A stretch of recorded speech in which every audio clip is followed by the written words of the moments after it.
আমি চন্দ্রা, আপনারা দেখছেন চন্দ্রাস কিচেন। বন্ধুরা, আজকে আমার কিচেনে রয়েছে ভেটকি মাছ রান্না। তাহলে চলুন বন্ধুরা দেখে নিই আজকে ভেটকি মাছ রান্নার রেসিপি।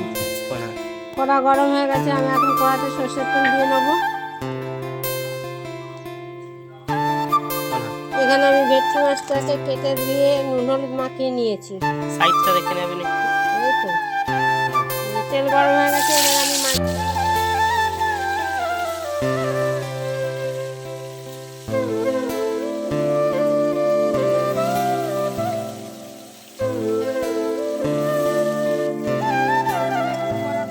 নিয়ে আমি তুলে নেবো। বন্ধুরা, আমার মাছগুলো ভাজা হয়ে গেছে, এবার আমি মাছগুলোকে তুলে নেবো। এভাবে আমি সবগুলো মাছকে একসাথে ভেজে নেবো। আরো কয়েকটা মাছ বাকি আছে, এগুলো ভেজে নেওয়া হবে। বন্ধুরা, আমার সব মাছগুলো ভাজা হয়ে গেছে, ভেজে আমি তুলে রাখবো। আমি তেলের ওপরে জিরে ফোড়ন দিয়ে দিলাম, দিয়ে এবার আমি আলুগুলো দিয়ে ভেজে তুলে রাখবো।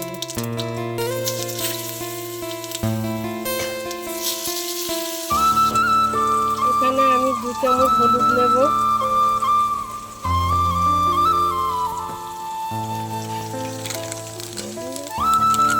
নেব সামান্য লঙ্কার গুঁড়ো, এরপর দেবো ধনের গুঁড়ো 2 চামচের মতো, আর দেবো 2 চামচের মতন জিরের গুঁড়ো। এর মধ্যে আমি একটা টমেটো দিয়ে নিলাম। এরপর আমার আলুটা ভাজা হয়ে গেছে, এবার আমি মশলা পেস্টটা যেটা এখন এই আলুগুলোতে দিয়ে দেবো। এই মশলাটা ভালো করে কষিয়ে আমি জল দিয়ে দেবো। এবার আমি পরিমাণ মতো নুন দিয়ে দেবো, দিয়ে আমি মশলাটা ভালো করে কষিয়ে নেবো। মশলাটা আমার কষানো হয়ে গেছে, এবার আমি জল দিয়ে দেবো। ঝোলটা ফুটে গেলে আমি মাছগুলো দিয়ে দেবো। ঝোলটা ফুটে গেছে, আমি এবার মাছগুলো দিয়ে দেবো। মাছগুলো দিয়ে 5 মিনিট ফুটিয়ে আমি নামিয়ে দেবো। বন্ধুরা, আমার ভেটকি মাছের ঝোল হয়ে গেছে, এবার আমি একটু গরম মশলা দিয়ে নামিয়ে নেবো।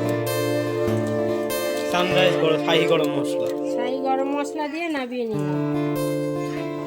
তাহলে দেখলেন বন্ধুরা, আজকে আমার ভেটকি মাছের ঝোল।